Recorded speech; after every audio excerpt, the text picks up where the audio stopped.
Exercise 1.2 solve करेंगे। प्रश्न number 1, निम्नलिखित में से कौन कौन से रिक्त समुच्चय के उदाहरण हैं, ये बताना है इसमें। अब रिक्त समुच्चय क्या होता है? रिक्त समुच्चय होता है जहाँ कि हम कुछ ज्ञात ही नहीं कर सकते, तो ऐसा समुच्चय क्या कहलाता? रिक्त समुच्चय कहलाता। पहला सवाल है, 2 से भाज्य विषम प्राकृत संख्याओं का समुच्चय। अब 2 से भाज्य विषम प्राकृत संख्याएं। अब विषम प्राकृत संख्याएं क्या होती है हमारी? 1, 3, 5, 7 ... इनमें से कोई भी संख्या 2 से भाज्य नहीं है। और इसमें कहा क्या था कि 2 से भाज्य विषम प्राकृत संख्याओं का समुच्चय। विषम प्राकृत संख्या होगी 1, 3, 5 और इसमें कोई भी 2 से भाज्य नहीं है, अतः ये क्या होगा? रिक्त समुच्चय। 2 से भाज्य विषम प्राकृत संख्याओं का समुच्चय बराबर रिक्त समुच्चय। नंबर 2, सम अभाज्य संख्याओं का समुच्चय। अब सम अभाज्य संख्याएं, हमारी अभाज्य संख्याएं क्या होती? पहले हमारी अभाज्य संख्याएं हैं 2, 3, 5, 7, 11। अभाज्य संख्या क्या होती? जो स्वयं से विभाजित हो। अब इसमें सम बतानी है हमें, तो इसमें सम अभाज्य संख्या क्या है? 2 है हमारी। सम अभाज्य संख्याओं का समुच्चय बराबर 2। तीसरा है, x एक प्राकृत संख्या है और x का मान 5 से छोटा है और साथ ही 7 से बड़ा है।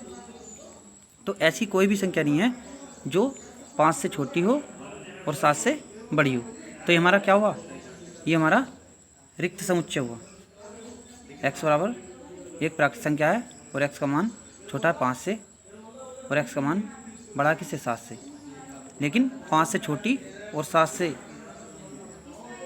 बड़ी, 7 से बड़ी ऐसी प्राकृत संख्या नहीं है, अतः इसका मान क्या हुआ? ये क्या हुआ? रिक्त समुच्चय हुआ। तो इसके बराबर लिखते हैं हम रिक्त समुच्चय। बाई जहाँ बाई किसी भी 2 समांतर रेखाओं का उभयनिष्ठ बिंदु है। अब किन्हीं भी 2 समांतर रेखाओं का, ये समांतर रेखाएं हैं, इनका कोई उभयनिष्ठ बिंदु नहीं होता। ये जो कॉमन बिंदु है, ये इनमें कोई भी कॉमन बिंदु नहीं होता, अतः ये क्या है? रिक्त समुच्चय। सवाल नंबर 2, निम्नलिखित समुच्चयों में से कौन परिमित और कौन अपरिमित है? अब परिमित कहते हैं हम जिन्हें हम गिना जा सके, और अपरिमित जिन्हें गिना ना जा सके। तो इसमें परिमित और अपरिमित बताने हैं हमें। पहला है वर्ष के महीनों का समुच्चय। वर्ष के महीनों का समुच्चय क्या है? परिमित है, क्योंकि महीनों की संख्या निश्चित है। एक वर्ष में कितने महीने होते? 12 महीने होते, ठीक है, जो कि निश्चित है। ऐसे ही 1, 2, 3, ... 100 तक की संख्याएं हम गिन सकते हैं, तो ये क्या हुआ? परिमित हुआ। 1, 2, 3, ... ये क्या है? ये अनंत तक आ गया इसमें। अब अनंत तक कहाँ तक गिनेंगे हम? अनिश्चित होगी संख्या, तो ये क्या हुआ? अपरिमित। तो होता है 100 से बड़े धन पूर्णांकों की संख्या। अब 100 से बड़े धन पूर्णांक असंख्या हैं, इसकी संख्या भी क्या है? अनिश्चित है, अतः 100 से बड़े धन पूर्णांकों की संख्या का समुच्चय अपरिमित है। 99 से छोटे, अब 99 से छोटे तो हम गिन सकते हैं, अभाज्य पूर्णांकों को भी गिन सकते हैं हम, तो ये क्या हुआ? परिमित हुआ। 99 से छोटे अभाज्य पूर्णांकों का समुच्चय परिमित है।